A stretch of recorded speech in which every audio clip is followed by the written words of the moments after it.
भर्ती लिखित परीक्षा जूनियर और प्राइमरी के लिए एक महत्वपूर्ण सीरीज पढ़ने जा रहे हैं जिसका नाम है सामान्य विज्ञान में विविध।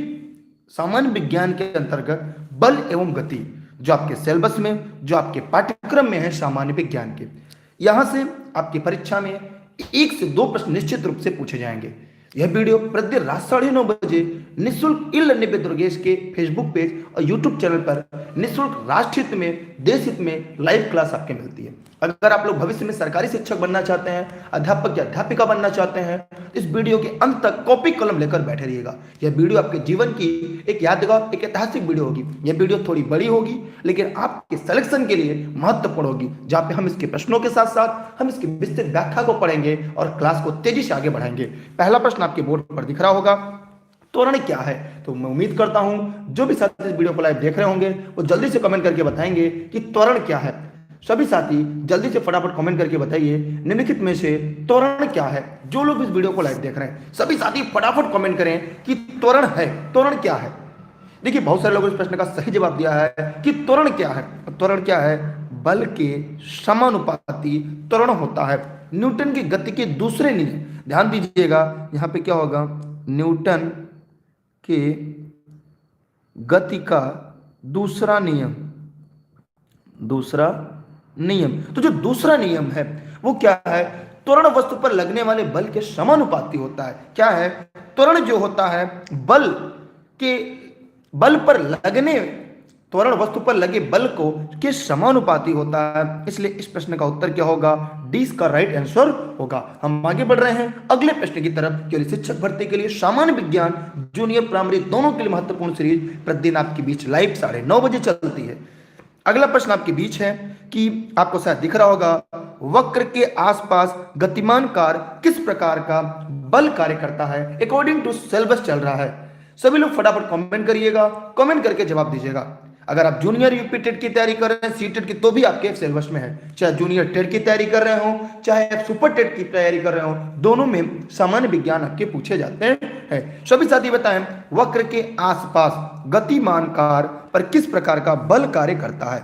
जितने भी शिक्षक इस वीडियो को लाइव देख रहे हैं, भविष्य में जिन्हें सरकारी शिक्षक बनना है, वे सभी इस प्रश्न का जवाब जरूर देंगे। सभी साथी फटाफट जरूर कमेंट करें। जितने लोग इस वीडियो को लाइव देख रहे हैं सभी साथी फटाफट जरूर कमेंट करें। सभी साथी फटाफट कमेंट करके बताइए। अगर आप नहीं बताएं तो हम आपको बताते हैं। यहां पर दिए गए प्रश्न का अपकेंद्री बल होगा। क्या होगा? अपकेंद्री बल इसका राइट आंसर होगा। देखिए, अगर वृत्ति पथ है, कोई अगर यहाँ पे पथ है, चाहे वृत्ति पथ हो चाहे वक्राकार हो, तो गतिमान किसी वस्तु पर कौन सा बल काम करता है? अपकेंद्री बल कार्य करता है। यह वृत्ताकार वृत्ति पथ के केंद्राभिमुख कार्य करता है। जैसे आपने देखा होगा कुम्हार का चाक, उस पर कौन सा बल काम करता है? उस पर अपकेंद्री बल काम करता है। यह भी एक प्रश्न आपकी परीक्षा में सीधा सीधा पूछा जाता है। ठीक है, हम आगे बढ़ रहे हैं अगले प्रश्न की तरफ, लेकिन आपसे निवेदन है कि जो लोग अभी तक वीडियो में जुड़े हैं, पहला काम वीडियो को लाइक करिए, दूसरा काम इस वीडियो को शेयर जरूर करिएगा। ठीक है, चाहे अपने फेसबुक पर, अपने व्हाट्सएप पे, जहां भी आप जुड़े हुए हों जरूर शेयर कर दीजिएगा। हम आगे बढ़ रहे हैं अगले प्रश्न की तरफ। अगला प्रश्न आपके बीच है, वॉशिंग मशीन सभी के घर में होगा, जिसे धोवन यंत्र कहते हैं, हिंदी में से धोवन यंत्र कहते हैं। ये किस सिद्धांत पर कार्य करता? बहुत ही यूनिक प्रश्न है। जो लोग वीडियो को लाइव देख रहे हैं, ये एनसीईआरटी है। अगर आपने एनसीईआरटी पढ़ा होगा तो पूरी तरह से ये पाठ्यक्रम एनसीईआरटी पर है और हम हमेशा उद्देश्य हमारा कि एनसीईआरटी तथ्यों को कंप्लीट करना, एनसीईआरटी तथ्यों को पूरा करना। तो जल्दी से फटाफट सभी लोग कमेंट करके बताइए कि जो वॉशिंग मशीन है, धोवन यंत्र है, ये किस सिद्धांत पर काम करता है? जी हाँ मेरे प्यारे शिक्षक साथियों, क्योंकि सभी को सिलेक्शन लेना है। देखिए, यह है, अभी आप लोगों ने देखा अपकेंद्रण बल पर, क्योंकि आज के टॉपिक का नाम है बल और गति। तो बल हम लोगों ने देखा कौन सा बल काम करता है? अपकेंद्रण बल काम करता है। इसे अपकेंद्र सिद्धांत पर काम करता है। जी हाँ मेरे प्यारे शिक्षक साथियों, इस प्रश्न का उपयुक्त विकल्प जो होगा वह डी इस प्रश्न का राइट आंसर होगा। डी इस प्रश्न का सही जवाब होगा। हम आगे बढ़ रहे हैं अगले प्रश्न की तरफ। आप लोग ऐसे ही क्लास में बने रहिएगा। यकीनन आप 10 में 10 करेंगे साइंस में, चाहे आप सुपर टेट की तैयारी कर रहे हो, चाहे यूपी टेट की तैयारी कर रहे हो, सी टेट जूनियर की, जहां भी सामान्य विज्ञान आएगा इसके बाहर आपके पाठ्यक्रम में नहीं आएगा। अगला प्रश्न आपके सामने है, किस प्रक्रिया द्वारा द्रव से बुलबुले का निर्माण होता है? बहुत ही इंपॉर्टेंट प्रश्न है, बहुत ही यूनिक प्रश्न है। जी हाँ मेरे प्यारे शिक्षक साथियों, सभी लोग को कमेंट करके इस प्रश्न का जवाब देना है और ऑनलाइन क्लास या नोट के संबंधित आप लोग इस नंबर पर व्हाट्सएप कर सकते हैं। ये जौनपुर जनपद से क्लास संचालित की जाती है ई लर्निंग विद दुर्गेश पर, जहां से मैं निःशुल्क आपके लिए प्रतिदिन क्लास लेकर आता हूं। सभी लोग इसकी स्क्रीनशॉट कर लीजिएगा। किस प्रक्रिया के द्वारा द्रव के बुलबुले का निर्माण होता है? एकदम यूनिक प्रश्न है और आप सभी के पाठ्यक्रम में है। हरिओम जी बहुत बहुत धन्यवाद आपका। सभी लोग शेयर कर दीजिए। देखिए हरिओम गुप्ता जी ने भी कहा है कि अपने वीडियो को सभी साथी ग्रुपों में शेयर कर दीजिएगा। चलिए यहाँ पे ध्यान देना है इस प्रश्न के उत्तर के बारे में। इसका होगा उत्तेजना या प्रबुद्ध बुदन किसे कहा जाता है? ध्यान दीजिएगा, प्रबुद्ध बुदन या उत्तेजना वह प्रक्रिया है जिससे रासायनिक क्रिया के कारण विमुक्त गैसें द्रव में बुलबुले का निर्माण करती हैं। जी हाँ, जो विमुक्त गैसें होती हैं वो द्रव में बुलबुले का निर्माण करती हैं। पृष्ठीय तनाव के कारण बूंदे गोली होती हैं। जी हाँ, बूंदे गोली होती हैं। कौन सी? वर्षा की बूंदे। वर्षा की जो बूंदें होती हैं वो किसकी वजह से?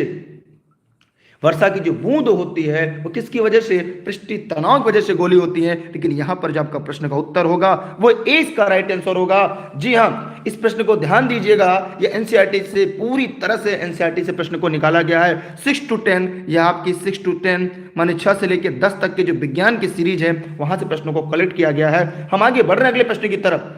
ठीक है, चलिए आगे बढ़ रहे अगले प्रश्न की तरफ। चाहे तो इसकी स्क्रीनशॉट अपने पास सुरक्षित रख ले।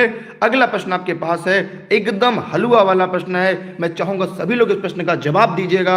एक साफ ग्लास प्लेट में पानी डाल जल की बूंद पतली सतह में फैल जाती है जबकि पानी की बूंद गोलाकार बनी रहती है। इसका कारण क्या है? जो लोग इस वीडियो को लाइव देख रहे हैं सभी साथी कमेंट करके जवाब देंगे। जितने भी सरकारी शिक्षक भर्ती की तैयारी कर रहे हैं, जी हाँ, साथ में सब लोग नोट्स बनाते चलेगा। अकॉर्डिंग टू टॉपिक आपका सुपर टेट का पूरा पाठ्यक्रम कंप्लीट करा देंगे प्रतिदिन रात 9:30 बजे।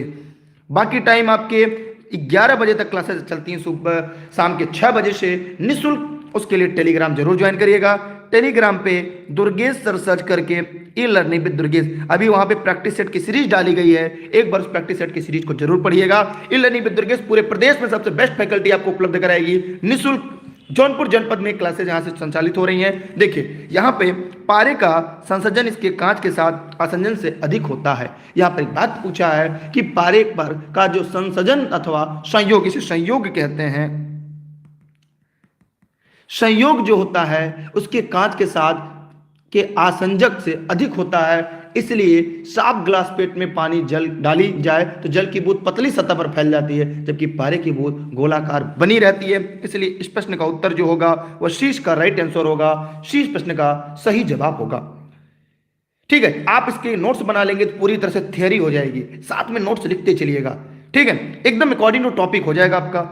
आगे बढ़ रहे अगले प्रश्न की तरफ। अगला है, पृथ्वी के केंद्र पर किसी वस्तु का भार होता। बहुत ही यूनिक प्रश्न है। बहुत सारे प्रश्न आपको शिक्षक भर्ती परीक्षा में ज्यों के त्यों मिलेंगे, जैसे आप यहां पढ़ रहे हैं हूबहू आपकी परीक्षा में मिल जाएंगे। जी हां मेरे प्यारे शिक्षक साथियों, आप लोग से बस एक निवेदन है कि वीडियो को ज्यादा से ज्यादा लोगों को शेयर करिए। एकदम टॉपिक बाय टॉपिक पढ़ रहे हैं। ठीक है, मुझे क्या करना है मुझे पता है। मैं टॉपिक बाय टॉपिक आपके प्रश्न कराऊंगा, साथ ही साथ इसकी नोट्स बनाते चलेंगे, पूरी थ्योरी तैयार हो जाएगी। देखिए अगर पृथ्वी की केंद्र पर देखा जाए तो पृथ्वी की केंद्र पर जो गुरुत्व का मान होता है माने जी का मान होता है, ध्यान दीजिएगा, जो जी का मान होता है वो 0 होता है। इसलिए हम ये जानते हैं W जिसे वेट कहते हैं, वेट बराबर mg होता है। mg का मतलब यहाँ पे वेट माने भार बराबर क्या होगा? यम का मतलब होगा द्रव्यमान मॉस होता है और जहां पे जी होगा या गुरुत्व होगा आपका। ठीक है, तो यहां पर हमने देखा यहाँ पे गुरुत्व क्या है? 0 हो जाएगा। कैसे? यहाँ पे हमें ज्ञात करना है भार, तो भार यहाँ पे क्या है? 0 है। भार क्या होगा? 0 होगा। इसलिए यम इंटू 0 इक्वल टू 0, तो भार क्या होगा? 0 होगा। इसलिए इस प्रश्न का उत्तर जो होगा बी होगा। एकदम रट लीजिए। एकदम शिक्षक, सरकारी शिक्षक अगर आपको बनना है, अध्यापक या अध्यापिका बनना है तो एकदम रट्टा मार लीजिए, क्योंकि यहां से प्रश्न आपकी परीक्षा में हूबहू पूछे जाएंगे। इसलिए आप सभी से निवेदन, वीडियो को जितना ज्यादा हो सके शेयर करिए, चाहे अपने फेसबुक में, अपने व्हाट्सएप के ग्रुप में, स्टेटस में। जो भी साथी आपके शिक्षक भर्ती की तैयारी कर रहे हो, चाहे जूनियर टेट सीटेट की तैयारी कर रहे हो, चाहे वो शिक्षक भर्ती की तैयारी कर रहे हो, इस प्रश्न का उत्तर क्या होगा? 20 का राइट आंसर होगा। हम आगे बढ़ रहे हैं अगले प्रश्न की तरफ। अगला प्रश्न फिर आपके सामने है, किसी नियम की सहायता से धातु की शुद्धता निर्धारित की जाती है। बहुत ही इंपॉर्टेंट प्रश्न है, ये एनसीईआरटी में है और मैं आपसे बार बार कह रहा हूं कि यह पूरी साइंस की सीरीज एनसीईआरटी पैटर्न पर अकॉर्डिंग टू सिलेबस आपका चल रहा है। तो जल्दी से कमेंट करके जवाब दीजिएगा, किस नियम की सहायता से धातु की शुद्धता निर्धारित की जाती थी। एक बार एक राजा अपने मुकुट की शुद्धता जांच करने के लिए दिए, एक सुनार ने उस मुकुट में कुछ मिलावट कर दिया, तो वहां के एक व्यक्ति थे, उस मुकुट की शुद्धता जानने के लिए उसे पानी में डाल दिया, फिर उतना शुद्ध सोना डाला, दोनों द्वारा हटाए गए जल को तुलना किया गया तो पता चला कि सोने के मुकुट में कुछ मिलावट थी। वह वैज्ञानिक का नाम था आर्किमिडीज का सिद्धांत, उस विद्वान का नाम था आर्किमिडीज का सिद्धांत। यह कहानी आपको एनसीईआरटी में मिलेगी। हरिओम जी का कहना है कि एक दिन ये चैनल लाइव 5000 से ज्यादा लोग देखेंगे।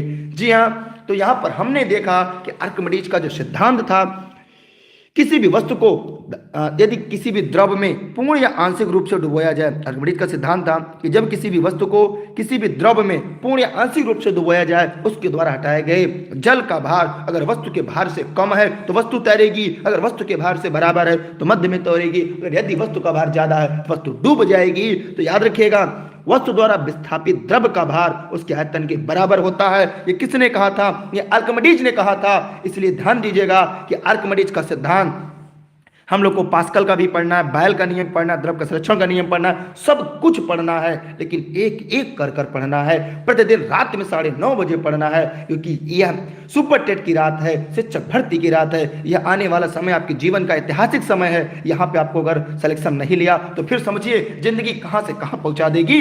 हम आगे बढ़ रहे अगले प्रश्न की तरफ। अगला प्रश्न आपके सामने है, बलों की न्यूनतम संख्या जो वस्तु के साम्य अवस्था में बनाए रखती है। बहुत इंपॉर्टेंट प्रश्न है। जितने लोग इस वीडियो को लाइव देख रहे हैं सभी लोग फटाफट कमेंट करके बताइएगा। सभी लोग जो लोग वीडियो को लाइव देख रहे हैं, एकदम यूनिक प्रश्न, एकदम इजी प्रश्न है।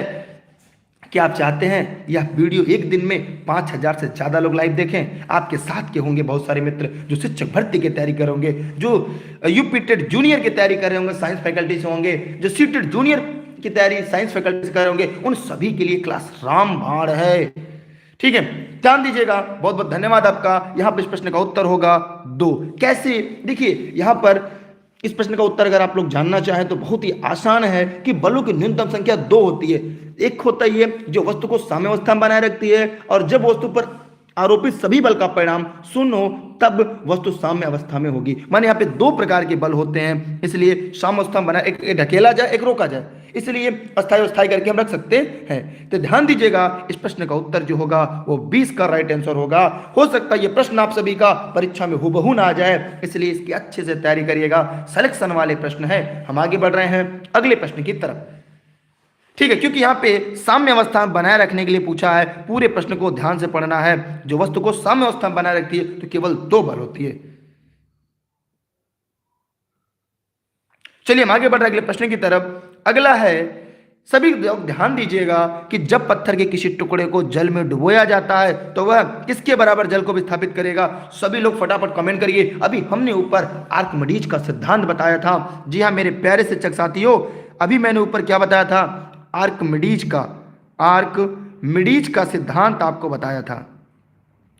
देखिए क्लास खत्म होने के बाद 24 घंटे के बाद इसकी पीडीएफ आपको टेलीग्राम पे उपलब्ध की जाती है, जिसका लिंक आपको दुर्गेश सर सर्च करना है बिना स्पेस के। ई लर्निंग विद दुर्गेश को ज्वाइन कर लीजिएगा। सभी क्लास की link, TET, CTET, super TET, free PDF note सब आपको यहाँ पे 24 घंटे के बाद यहाँ पे अपलोड हो जाएगी। ठीक है, और बिना उत्तर के रहती है, क्योंकि उत्तर आपको यहाँ पे बता दिया जाता है, तो केवल आपके रिवीजन के लिए होती है। जब पत्थर किसी टुकड़े को डुबोया जाए तो हमने ऊपर बताया था कि आर्किमिडीज के सिद्धांत के अनुसार जब किसी वस्तु को किसी भी द्रव में पूर्ण या आंशिक रूप से डुबोया जाए तो वस्तु के आयतन के बराबर, किसके बराबर? आयतन के बराबर। तो जिन साथियों ने, जिन इस देश के भावी अध्यापक अध्यापिकाओं ने इस प्रश्न का उत्तर डी दिया था, उन सभी का जवाब पूरी तरह से सही था। माने डी वालों का राइट आंसर है। अब हम चलते हैं अगले प्रश्न की तरफ, क्योंकि रेस के घोड़े रेस में अच्छे लगते हैं, खेत में नहीं, और आप सभी रेस के घोड़े हैं। सभी लोग टेलीग्राम जरूर ज्वाइन कर लीजिएगा, क्योंकि टेलीग्राम जैसे जुड़ेंगे आप सभी को सभी चीजें एक तरफ से उपलब्ध होती चली जाएंगी। हम आगे बढ़ रहे हैं अगले प्रश्न की तरफ। अगला प्रश्न आपको शायद दिख रहा होगा कि जब 2 बर्फ के 2 टुकड़ों को एक साथ मिलाया दबाया जाता है तो आपस में जुड़कर बर्फ का एक टुकड़ा बन जाता है। निम्न में जुड़ने में कौन मदद करता है? बहुत ही यूनिक प्रश्न है, ये एनसीईआरटी है। सभी लोग फटाफट कमेंट करें, सभी लोग फटाफट कमेंट करिएगा, क्योंकि ये प्रश्न आपके एनसीईआरटी से है। अगर आप एनसीईआरटी नहीं किताब ले पाते हैं, नहीं पढ़ पाते हैं, तो ई लर्निंग विद दुर्गेश से जुड़ जाइए। सभी लोग फटाफट जरूर कमेंट करके जवाब दीजिएगा। जब दो बर्फ के दो टुकड़ों को एक साथ मिलाया दबाया जाए तो आपस में जुड़कर बर्फ का एक टुकड़ा बन जाता है। कौन सा नियम काम करता है? सभी लोग फटाफट कमेंट करिएगा, क्योंकि आप सभी को सिलेक्शन लेना है, आप सभी को सरकारी अध्यापक अध्यापिका बनना है। तो जल्दी से कमेंट करिए। क्या हुआ, जवाब नहीं देंगे क्या आप लोग? डर गए क्या आप लोग की वीडियो शेयर नहीं करेंगे? अब बताइए, इतने लोग लाइव हैं लेकिन वीडियो को आप लोगों ने लाइक नहीं किया। पता है, जो लाइक नहीं किया वो शेयर कहां से किए होंगे? देखिए यहां पर हाइड्रोजन बंध का निर्माण, मतलब इस प्रश्न का उत्तर क्या होगा? एकदम सही जवाब होगा। इस प्रश्न का राइट आंसर होगा, देखिए, जब बर्फ के दो टुकड़ों को आपस में मिलाया जाता है, दबाया जाता है, उनके बीच हाइड्रोजन बंध के निर्माण के कारण जुड़कर बर्फ का टुकड़ा एक हो जाता है। इसलिए इस प्रश्न का जो उपयुक्त विकल्प है ए है, और ए वालों ने इस प्रश्न का सही जवाब दिया है। हम आगे बढ़ रहे हैं अगले प्रश्न की तरफ। हमारा एकमात्र उद्देश्य है आपको अपने गृह जनपद में सरकारी शिक्षक अध्यापक अध्यापिका बनाने तक का सपना है, तो आप अपने माता पिता का सपना पूरा करने के लिए लगे रहिए और अपना बेस्ट देते रहिए। अगला प्रश्न फिर आपके सामने है, किस गुण के कारण रेन प्रूफ कोट तथा टेंट की सामग्री वस्तु में जल प्रतिरोधकता का गुण आता है? एकदम यूनिक प्रश्न है, आपके अकॉर्डिंग टू सिलेबस है, एनसीईआरटी के आधार पर आपके लिए लाई गई है। देखिए, जितने लोगों ने वीडियो को लाइक और शेयर किया है या वीडियो को पूरे मनोयोग के साथ देख रहे हैं, ईश्वर करे अगली शिक्षक भर्ती में उनके एक स्थान जरूर फिक्स हो। और जिन साथियों ने वीडियो चलने से पहले लाइक किया है या बाद में लाइक किया है, भगवान उनकी बुद्धि, विवेक, दिमाग, संस्कार ऐसे ही बनाए रहे और वो लोग पूरे जीवन भर ऐसे करते रह जाएं, क्योंकि सबका सिलेक्शन नहीं हो सकता और ये कोरी सच्चाई है। और हम चाहते हैं उन अच्छे बच्चों का सिलेक्शन हो, अच्छे लोग बेसिक शिक्षा परिवार का हिस्सा बने, तभी हमारा बेसिक शिक्षा परिवार ऊंचाई पर जा पाएगा। इस प्रश्न का उत्तर जल्दी से कमेंट करके बताइए। पृष्ठी तनाव के कारण, जी हाँ मेरे प्यारे शिक्षक साथियों, रेनकोट हो या टेंट में जो प्रयुक्त वस्त्र सामग्री होती है उसमें उच्च पृष्ठी तनाव गुण के कारण वर्षा की बूंदें इन वस्त्रों की सतह पर भिगो नहीं पाती हैं। इसलिए इस प्रश्न का इसका उत्तर जो होगा ए होगा। तो जिन साथियों ने इस प्रश्न का उत्तर ए दिया है उन सभी के जवाब पूरी तरह से सही हैं। अच्छे लोग का इंतजार हमारा बेसिक शिक्षा परिषद कर रहा है और हम चाहते हैं आप सभी लोग अपना बेस्ट देते रहें, अपना बेहतर देते रहें। हम आगे बढ़ रहे हैं अगले प्रश्न की तरफ। अकॉर्डिंग टू सिलेबस है, एनसीईआरटी है, जिस एनसीईआरटी में कक्षा 6 से लेके 10 तक का समायोजन किया गया है। हम आगे बढ़ रहे हैं अगले प्रश्न की तरफ, स्क्रीनशॉट करते चलिएगा।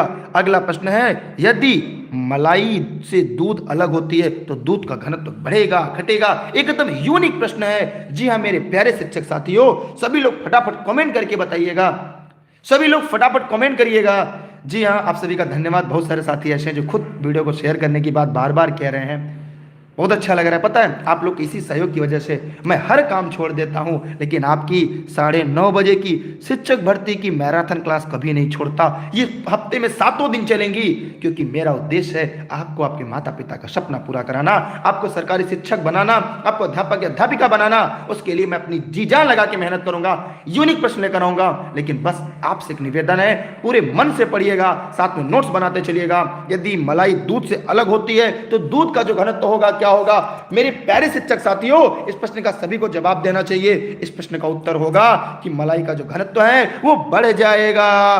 क्या होगा? तो दूध का घनत्व क्या होगा? बढ़ जाएगा। कैसे होगा? ध्यान से देखिएगा।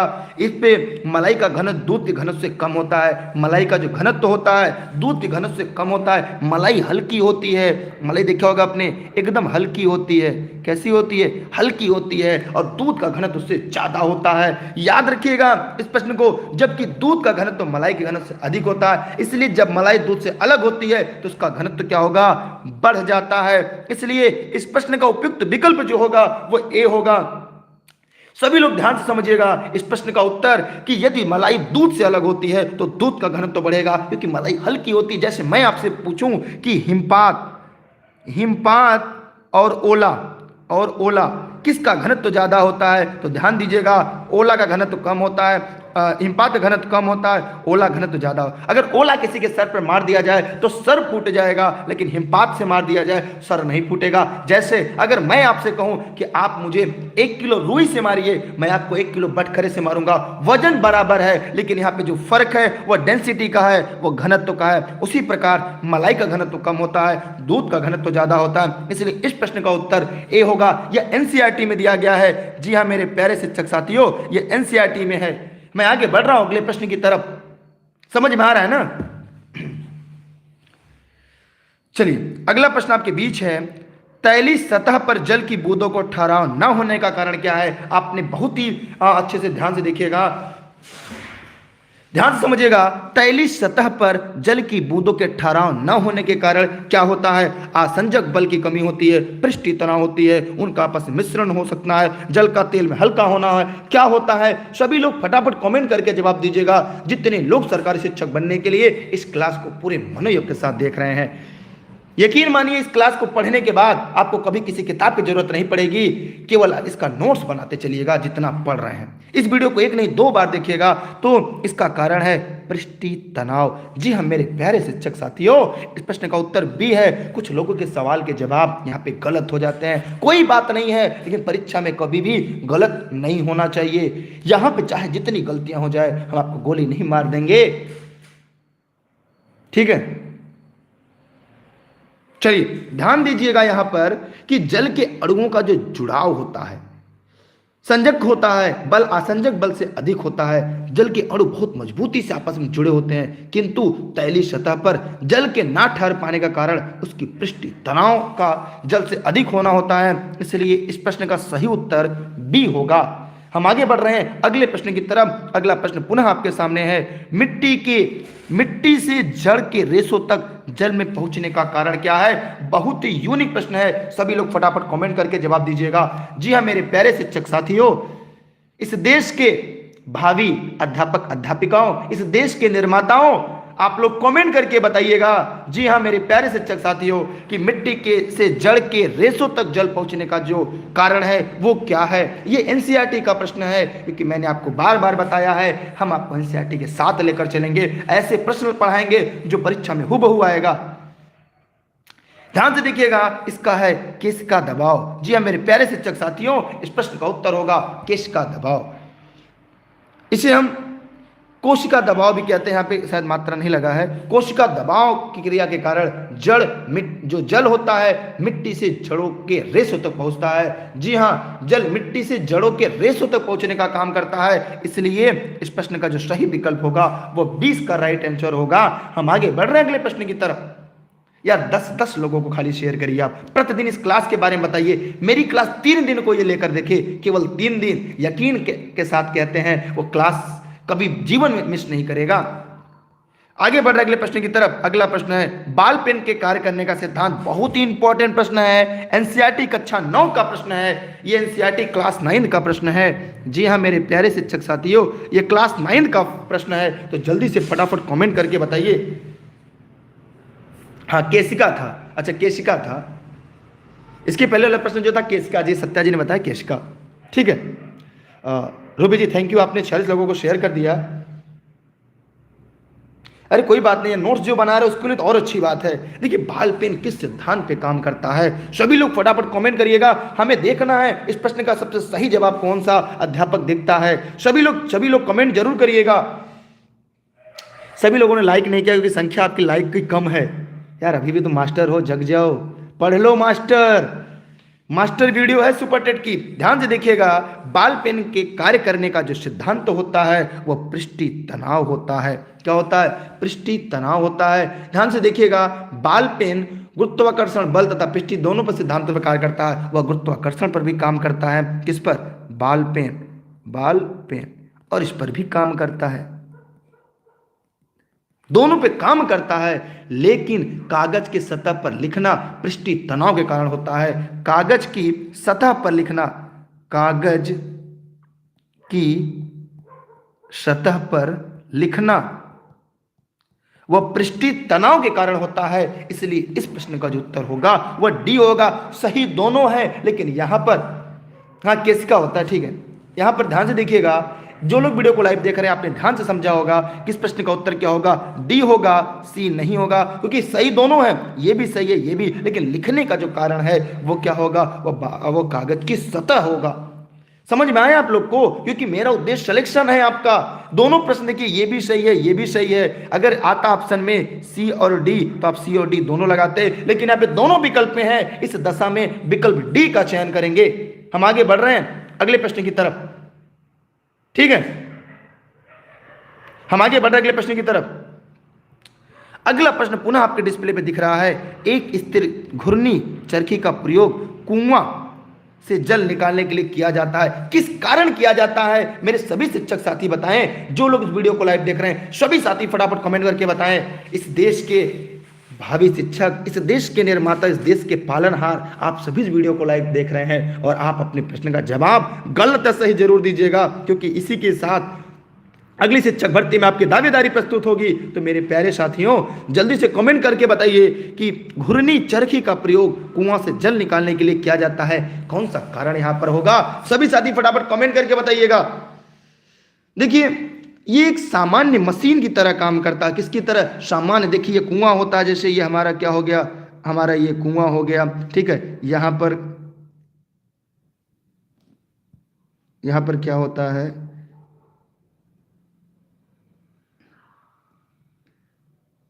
ये एक मान लीजिए ये रस्सी लगी हुई है, कुआं, हमको चित्र बनाने नहीं आता, ठीक है, ये कुआं बना है। तो इस प्रश्न का जो उत्तर होगा वो बल सहज सुविधाजनक दिशा में आरोपित होती है। मतलब यहां पर क्या होगा कि यह आरोपित बल की जो दिशा में परिवर्तन कर देती है, इसका प्रयोग भारी वस्तुओं को उठाने के लिए किया जाता है। इसका प्रयोग किसके लिए किया जाता है? कि भारी वस्तुओं को उठाने के लिए किया जाता है। जी हाँ मेरे प्यारे शिक्षक साथियों, एक प्रश्न आ रहा है कि सर एसएसटी की क्लास कब चलती है? एसएसटी क्लास प्रतिदिन 6:15 पर चलती है। जी हाँ, एसएसटी की क्लास प्रतिदिन 6:15 पर चलती है, जिसका लिंक आपको दुर्गेश सर सर्च करके टेलीग्राम पे मिल जाएगा।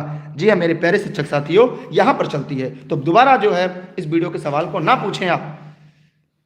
हम आगे बढ़ रहे अगले प्रश्न की तरफ। अगला प्रश्न बहुत ही आसान है आपके डिस्प्ले पर, यह भी एनसीईआरटी का है। पढ़ लो मास्टर, ठीक है, कि मास्टर वीडियो सीरीज आपके लिए है। जब दो छड़े, एक तांबा तथा दूसरी इस्पात स्टील की छड़ को पानी में डुबाने पर समान उपलावन या उठाव का अनुभव होता है, तो दोनों क्या रखती हैं?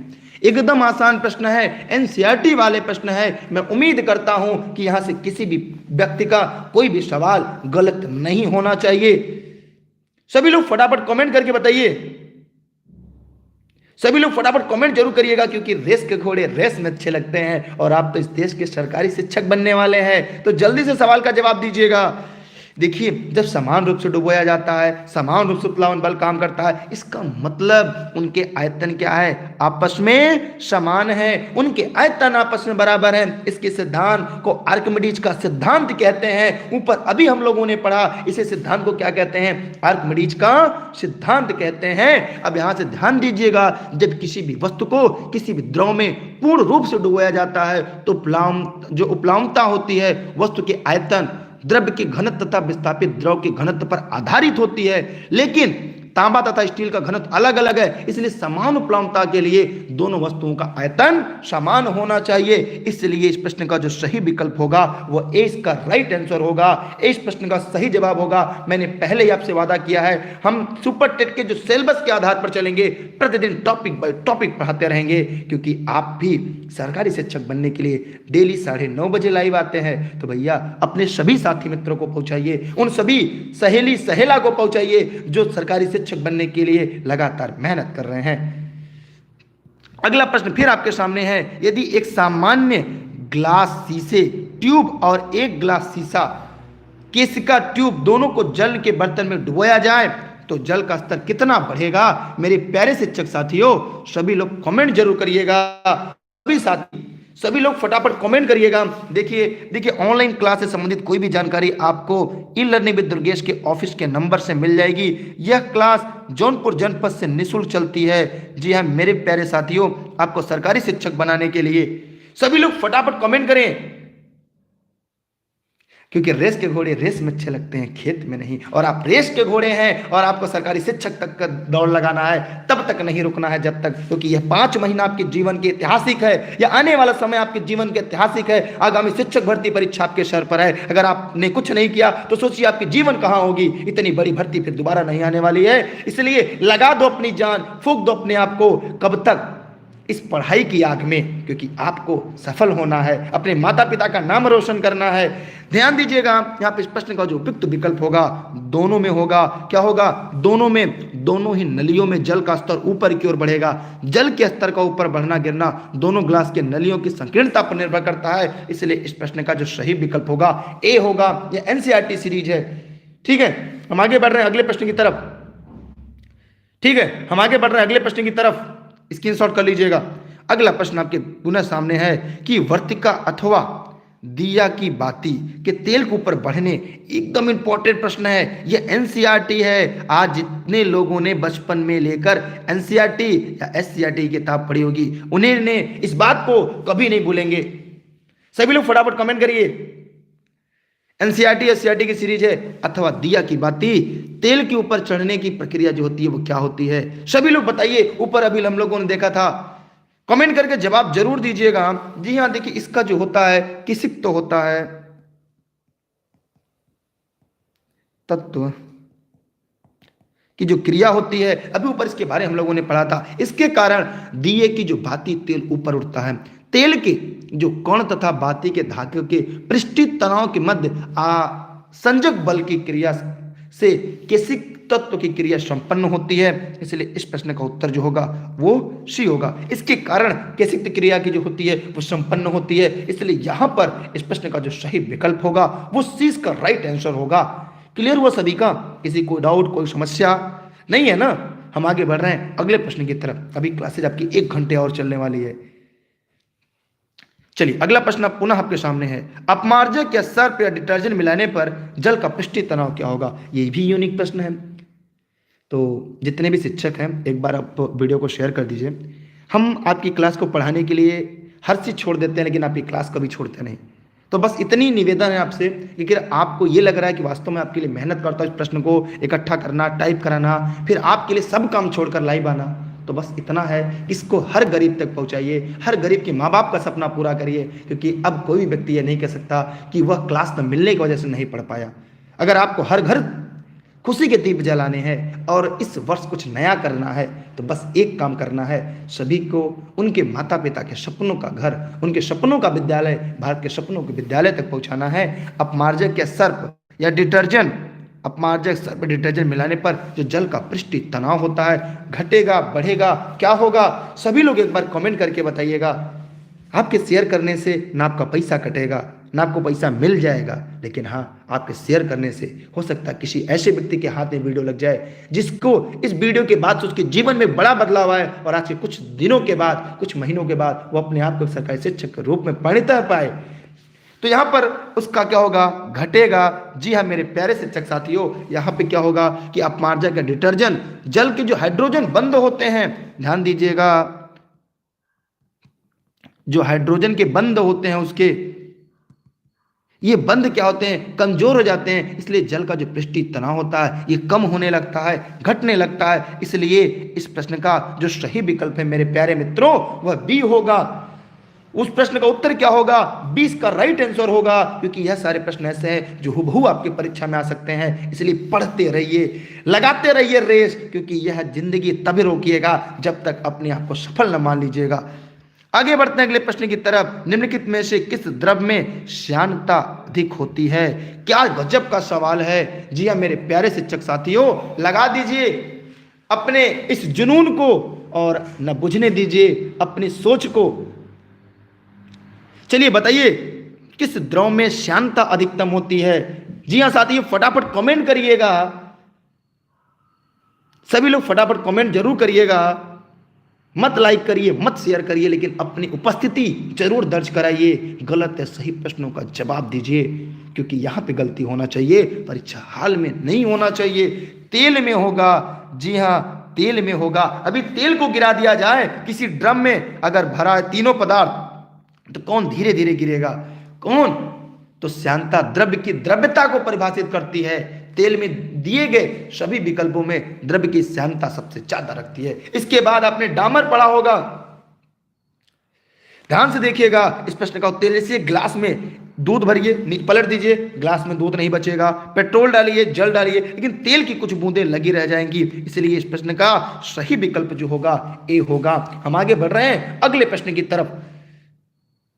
चलिए आगे बढ़ रहे अगले प्रश्न की तरफ। अगला प्रश्न आपके सामने है, बहुत ही इंपॉर्टेंट प्रश्न है। बांध की दीवार, जिसे वाल कहते हैं, का आधार चौड़ा क्यों होता है? जैसे यहाँ पे एक डैम बनाना है तो हम देखते हैं उसका जो ये आधार होता है ये चौड़ा होता है। यहाँ पे देखिए जल होता है, यहाँ पे सागर का निर्माण होता है जिसे हम झील कहते हैं, कृत्रिम झील, और इसे हम बांध कहते हैं, डैम कहते हैं इसे।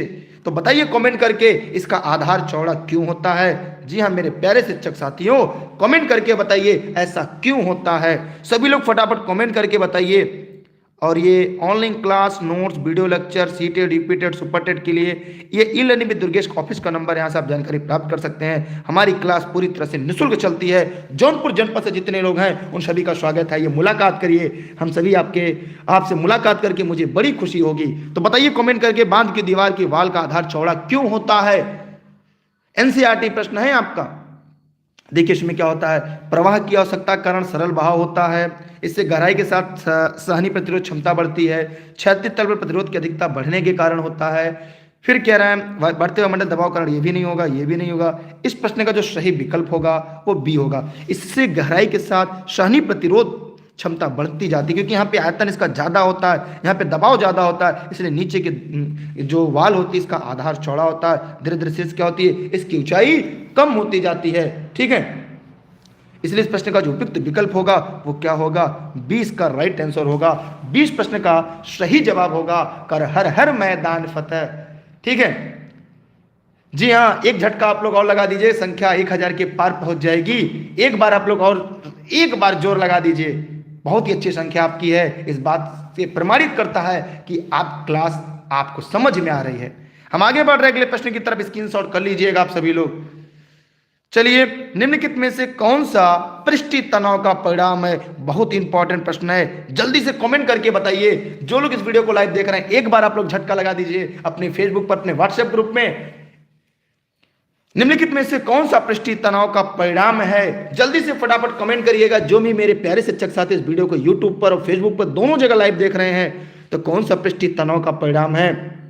जल्दी से फटाफट कमेंट करके बताइए, क्योंकि ये सारे प्रश्न ऐसे हैं। बहुत बहुत धन्यवाद आप सभी का, जितने लोग इस चैनल के साथ ई लर्निंग विद दुर्गेश पर अपने मित्रवत व्यवहार करते हैं, एक परिवार का हिस्सा मानते हैं। मैं भी निःशुल्क इसलिए आता हूं, जबकि मेरा चैनल नहीं है, फिर भी मैं यहाँ पे निःशुल्क आकर आपको डेली सेवा करता हूं, क्योंकि आपका साथ, आपका स्नेह, आपके माता पिता का आशीर्वाद मुझे यहाँ खींच लाती है। सभी लोग फटाफट कमेंट करके बताइए, पृष्ठीय तनाव का जो परिणाम होता है वो क्या होता है? यहाँ पर होगा केशिक्तो क्रिया के द्वारा होता है, इसलिए इस प्रश्न का उत्तर जो होगा सी होगा। देखिए, जब यहाँ पर जल तथा कपड़ा पदार्थ वस्तु के पृष्ठीय तनाव के बीच का आसंजक बल जल के कणों के संयोजक बल से अधिकतम होता है, तब केशिक्तो का क्रिया होती है। इसलिए इस प्रश्न का जो सही विकल्प होगा वो सी प्रश्न का राइट आंसर होगा। जी हाँ मेरे प्यारे शिक्षक साथियों, इस देश के पालनहार, इस देश के निर्माता, दुनिया का कोई व्यक्ति कुछ बन जाए लेकिन बिना बेसिक शिक्षा पढ़े नहीं जाएगा, और आपको उसी का अध्यापक बनना है। हम आगे बढ़ रहे हैं अगले प्रश्न की तरफ।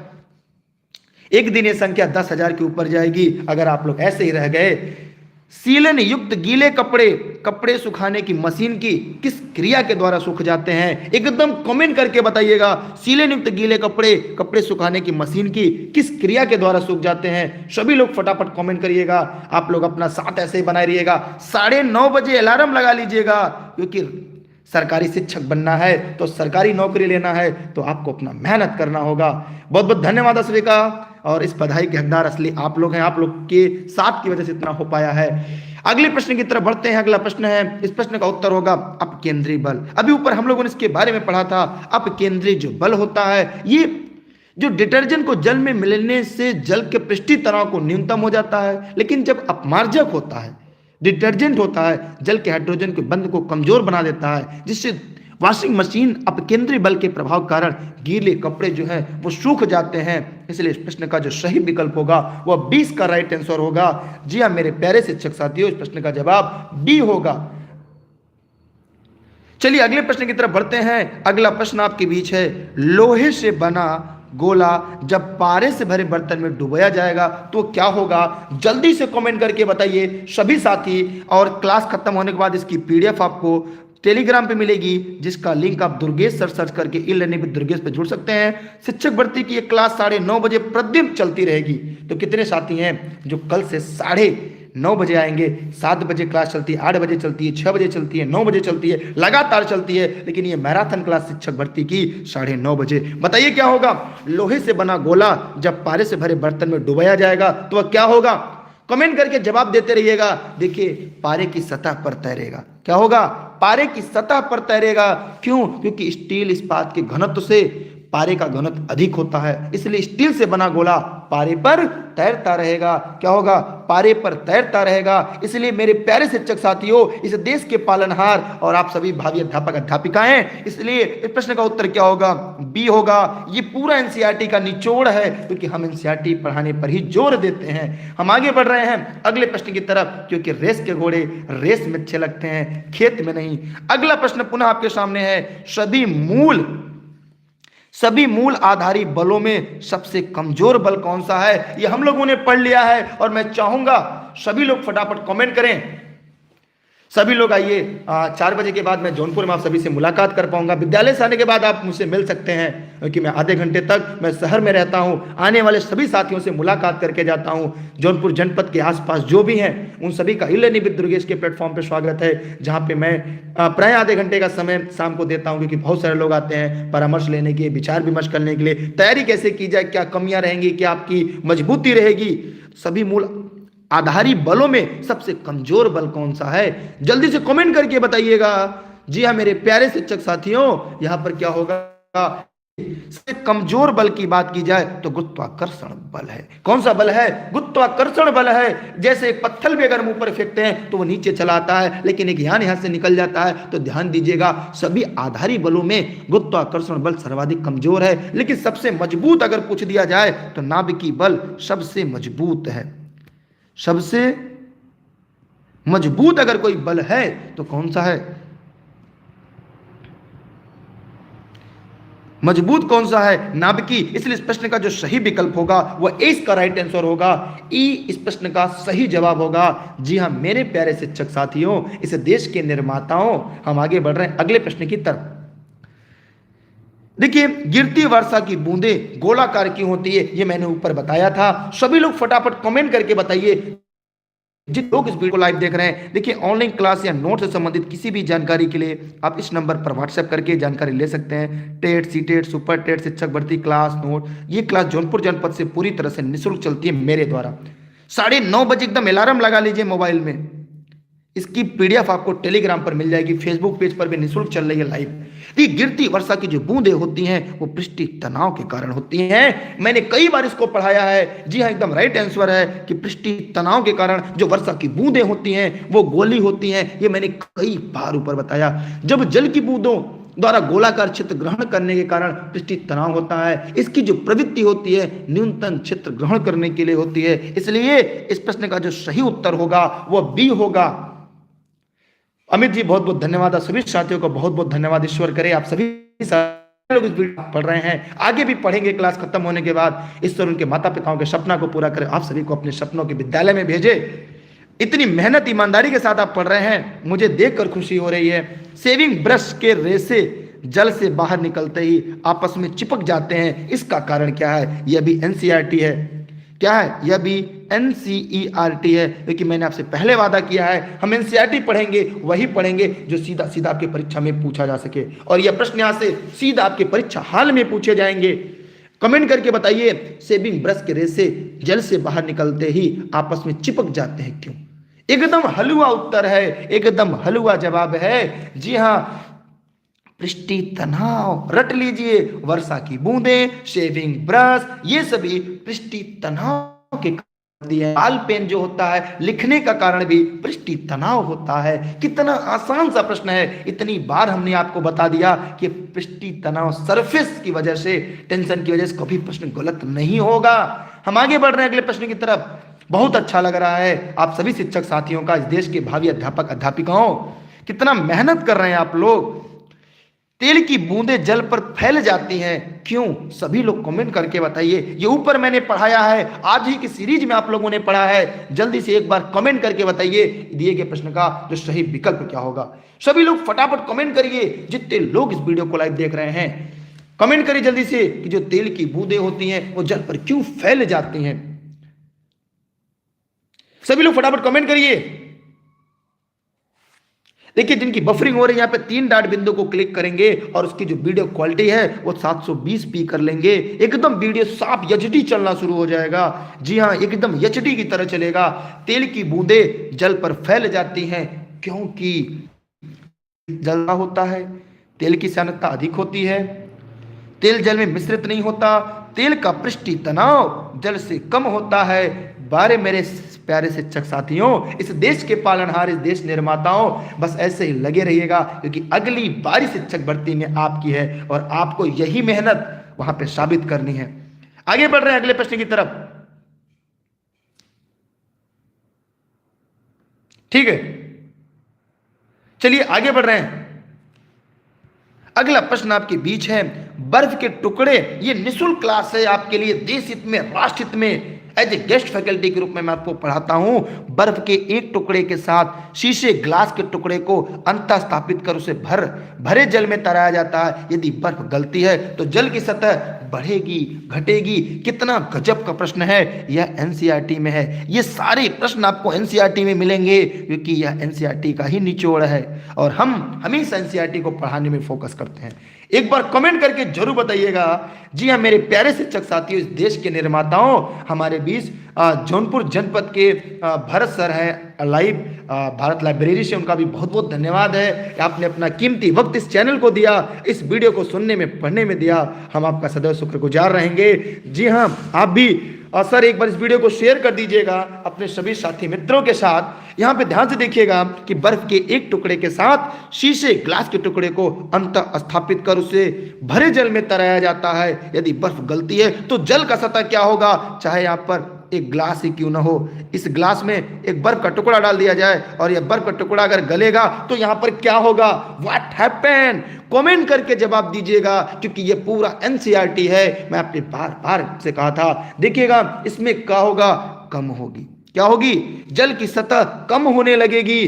कम कैसे होगी, आइए ध्यान से देखने का प्रयास करते हैं। बर्फ पे गलने पर कांच द्वारा जल के आयतन को विस्थापन के कारण जल का सतह में कमी होने लगेगी। बहुत ही इंपॉर्टेंट प्रश्न था। कुछ लोगों ने बताया समान रहेगी। जी नहीं मेरे प्यारे शिक्षक साथियों, यहां पे गलती हो जाए, परीक्षा हाल में गलती मत करिएगा। क्यों? क्योंकि कह रहा है कि बर्फ के गलने पर कांच द्वारा जल के आयतन को विस्थापन होगा जिसके कारण जल की सतह में कमी आएगी। यहाँ पे देखते हैं, यहाँ पे बूंदें बन जाती है और यहाँ पे जल की सतह क्या होगा, कमी आएगी।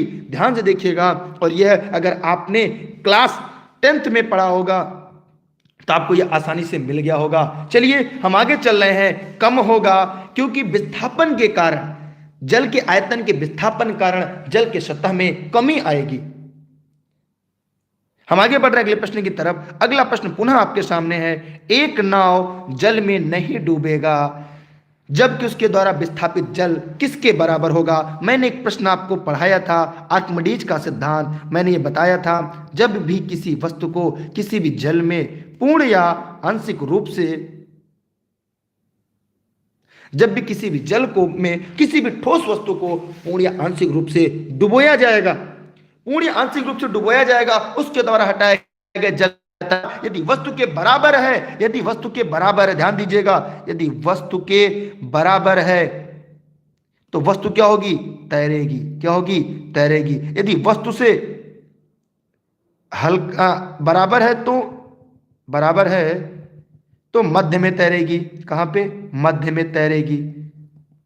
अगर वस्तु से कम है तो सतह पर तैरेगी, अगर ज्यादा है तो डूब जाएगी।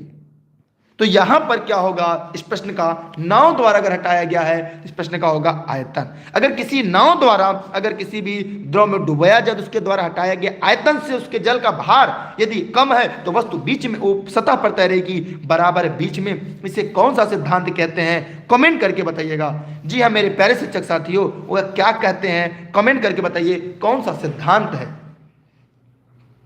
हम आगे बढ़ रहे हैं, आज ही मैंने पढ़ाया है। अगला प्रश्न है आपके सामने, जल सतह पर लोहे की सुई क्यों तैरती है जबकि इसे हल्के से जल की सतह पर रखा जाता है। सभी लोग फटाफट कमेंट करिएगा। जी हाँ मेरे प्यारे शिक्षक साथियों, लगे रहिए आप लोग, एक दिन आप भी इसी चैनल के माध्यम से आप अपने विद्यालयों की तरफ जाएंगे, अपने गंतव्य की तरफ जाएंगे। बताइए कमेंट करके कि जल के सतह पर लोहे की सुई क्यों तैरती है। क्या पढ़ाने में कोई कमी है क्या, आप लोग वीडियो को शेयर नहीं कर रहे हैं। सभी लोग टेलीग्राम ज्वाइन करें, जितने लोग अभी तक टेलीग्राम नहीं ज्वाइन किए हैं। यहाँ पे लिंक होगा दुर्गेश सर सर्च करके, सभी क्लास की लिंक 24 घंटे बाद इसकी पीडीएफ आपको मिल जाएगी। पूरी तरह से निःशुल्क मेरी क्लास आपको मिलती रहेगी।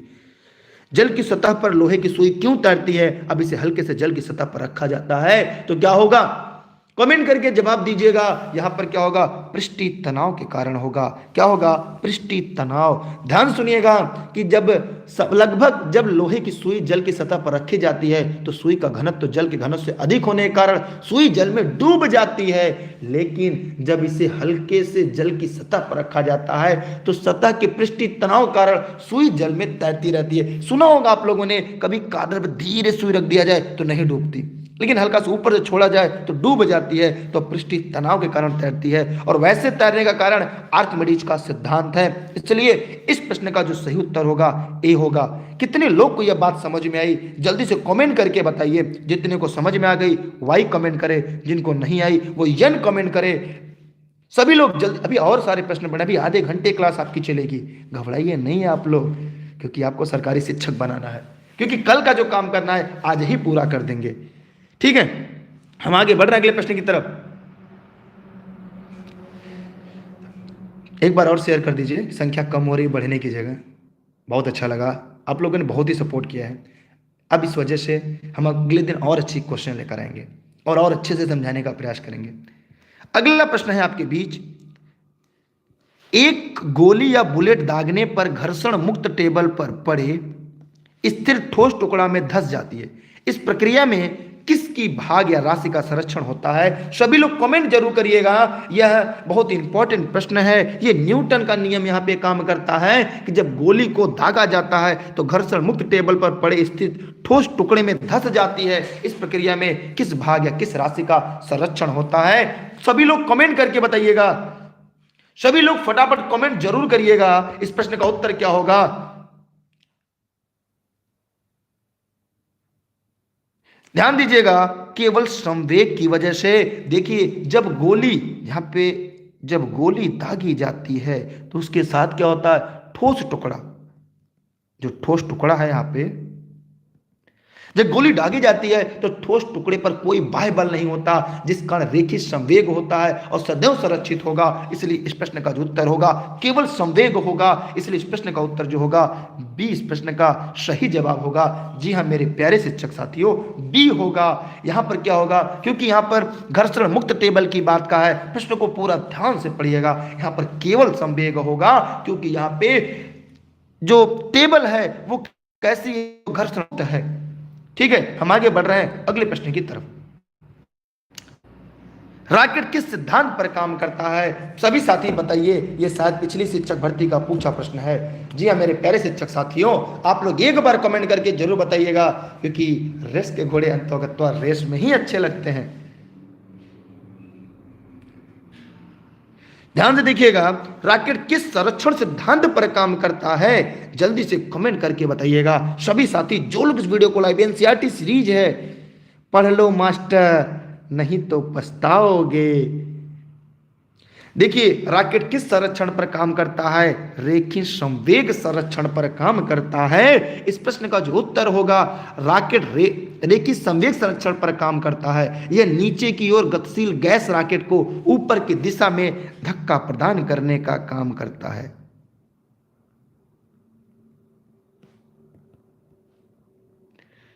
ठीक है, ये रॉकेट है, मुझे बनाने नहीं आता। ठीक है, इसलिए इस प्रश्न का उत्तर क्या होगा? डी होगा। आगे बढ़ रहे हैं अगले प्रश्न के लिए। घर्षण कोण तथा अभिशयन कोण, स्थैर्य कोण क्या होते हैं? एक बार जल्दी से कमेंट करके बताइए। सभी लोग फटाफट वीडियो को शेयर कर दीजिए एक बार और अपने सभी साथी मित्रों तक पहुंचाइए, क्योंकि रेस के घोड़े रेस से निकलते हैं। एक प्रश्न आया है कि बंदूक से गोली निकलने के बाद बंदूक पीछे की तरफ जाती है, यह न्यूटन का कौन सा नियम है? अभी आगे इस प्रश्न को हम जरूर पढ़ेंगे। जी हाँ, एक सवाल आया है, बंदूक जाती है वह न्यूटन का कौन सा नियम है? अभी हम लोग पढ़ेंगे मालिक। देखिए, यह होगा परस्पर बराबर। कौन सा कोण है? यह परस्पर बराबर होगा। यहां पे ध्यान देने योग्य बात है, स्थैर्य या अभिशयन कोण जो होता है यह न्यूनतम कोण है जो अवतल तल पर क्षैतिज सतह के साथ बना होता है, इसलिए यह घर्षण कोण के समान होता है। इसलिए इस प्रश्न का उपयुक्त विकल्प जो होगा ए इसका राइट आंसर होगा। ए इस प्रश्न का सही जवाब होगा। हम आगे बढ़ रहे हैं अगले प्रश्न की तरफ। अगला प्रश्न आपके सामने है, वृत्तीय पथ पर गतिशील एक वस्तु उदाहरण है। एकदम इंपॉर्टेंट, एकदम यूनिक प्रश्न है, क्योंकि यह प्रश्न पूरी तरह से आपके एनसीईआरटी पैटर्न पर है। सभी लोग एक बार कमेंट जरूर करिएगा, चाहे जिस जिले से हो, क्योंकि आपको हर जिले में अपने माँ बाप का नाम रोशन करना है और आपको सरकारी शिक्षक बनना है। कितने लोग ऐसे हैं जो प्रतिदिन 9:30 बजे की क्लास में अपने सभी मित्रों के साथ लाइव आने वाले हैं? एक बार जरूर कमेंट करके बताते रहिएगा और प्रश्न का जवाब देते रहिएगा। अलका जी ने बताया न्यूटन का तीसरा नियम। देखिए, वृत्तीय पथ पर गतिशील एक वस्तु उदाहरण है। किसका उदाहरण है? एक समान गति और चर वेग का। एकदम सही जवाब दिया है। जी हां मेरे प्यारे शिक्षक साथियों, एक समान वृत्तीय गति में वस्तु की गति अचर होती है, लेकिन इसकी दिशा परिवर्तनीय होती है, अतः यह वेग परिवर्तनीय है। यह वेग क्या है? परिवर्तनीय है। इस प्रश्न का जो उपयुक्त विकल्प होगा वो सी को हम लोग ताला लगाएंगे, सी को इस प्रश्न का सही जवाब देंगे। हम आगे बढ़ रहे हैं अगले प्रश्न की तरफ। एक साइकिल चालक को वृत्तीय गति में किस तरफ झुकना चाहिए? ये साइकिल चालक है, ये वृत्तीय गति कर रहा है, तो किस तरफ झुकना चाहिए? जल्दी से कमेंट करके बताइए। सभी लोग फटाफट कमेंट करके बताइए। उन सभी साथियों का धन्यवाद जो बार बार मेरी जगह अपनी रिक्वेस्ट कर रहे हैं वीडियो को शेयर करने के लिए। बहुत अच्छा लगा। सभी को बहुत बहुत धन्यवाद आपका। शबनम जी आपका भी बहुत बहुत धन्यवाद। दिलीप जी आपका भी धन्यवाद। चलिए, एक साइकिल चालक को वृत्तीय गति में किस तरफ झुकना चाहिए? जल्दी से कमेंट करके जवाब दीजिएगा। मंगल जी बहुत बहुत धन्यवाद आपका। एक साइकिल चालक को वृत्तीय गति में किस तरफ झुकना चाहिए? सभी साथी फटाफट कमेंट करके बताइए। जितने लोग वीडियो को देख रहे हैं जल्दी कमेंट करिए। देखिए, ये केंद्र की ओर होगा। कहां की होगा? जब साइकिल चलाते हैं वृत्तीय गति में किधर? केंद्र की ओर होता है। शीर्ष प्रश्न का राइट आंसर होता है। जब किसी वृत्तीय पथ पर चलता है तो केंद्र की तरफ झुकता है। आपने देखा होगा वो केंद्र की तरफ झुक रहा है। ठीक है, इसलिए इस प्रश्न का सही विकल्प क्या होगा? सी इसका राइट आंसर होगा। सी इस प्रश्न का सही जवाब होगा।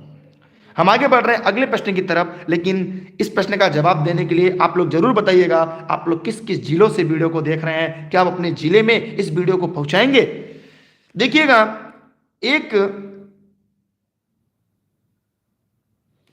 एक उच्च द्रव्यमान वाले एक टेनिस बॉल एक गेंद समान वेग से फेंका जाता है, तो क्रिकेट की गेंद को रोकने के लिए हमें निम्नलिखित में से किसकी आवश्यकता पड़ेगी? आपको इस टॉपिक को पढ़ने के लिए कक्षा 6 से लेकर 10 तक की जो एनसीईआरटी पढ़नी थी वह आपको अब नहीं पढ़नी पड़ेगी। यह टॉपिक इन चारों ईयर के 6 से लेकर 10 तक के सभी किताबों का मिश्रण है।